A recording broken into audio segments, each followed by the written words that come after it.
Ang mabuting balita ng Panginoon ayon kay San Mateo.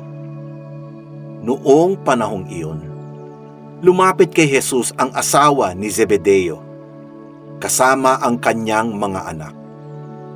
May ibig siyang hilingin, kaya't lumuhod siya sa harapan ni Jesus. "Ano ang ibig mo?" tanong ni Jesus. Sumagot siya, "Sana'y ipagkaloob ninyo sa dalawa kong anak na ito ang karapatan na makaupong katabi ninyo sa inyong kaharian, isa sa kanan at isa sa kaliwa. Hindi ninyo nalalaman ang inyong hinihingi," sabi ni Jesus sa kanila. "Mababata ba ninyo ang hirap na babatahin ko?" "Opo," tugon nila. Sinabi ni Jesus, "Ang hirap na babatahin ko'y babatahin nga ninyo. Ngunit wala sa akin ang pagpapasya kung sino ang mauupo sa aking kanan at sa aking kaliwa. Ang mga luklukang sinasabi ninyo'y para sa mga pinaghandaan ng aking Ama." Nang marinig ito ng 10 alagad, nagalit sila sa magkapatid. Kaya't pinalipat sila ni Jesus at sinabi sa kanila, "Alam ninyo na ang pinuno ng mga hentil ay naghahari sa kanila, at ang mga dinadakila ang siyang nasusunod. Ngunit hindi ganyan ang dapat umiral sa inyo. Sa halip, ang sino man sa inyo na ibig maging dakila ay dapat maging lingkod.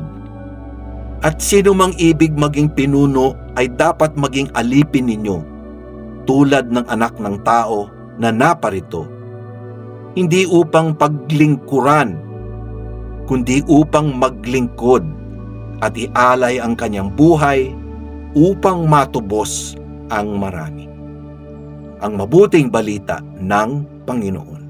Pinupuri ka namin, Panginoong Hesukristo.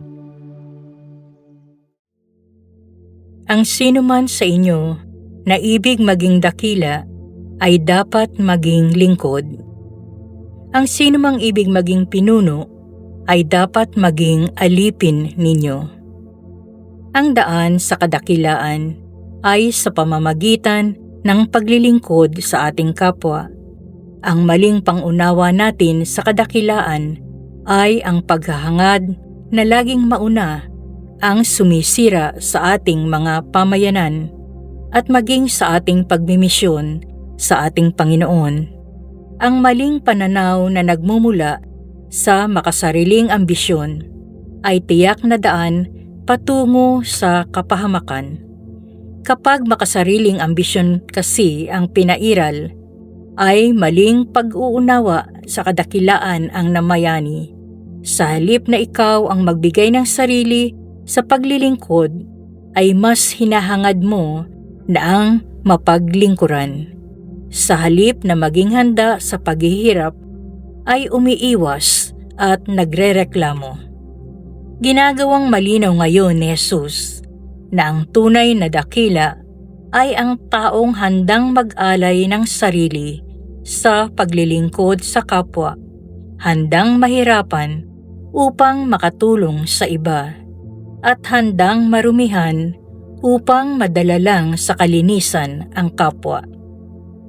Ano ba ang kadakilaang hinahangad at pinagsusumikapan mo?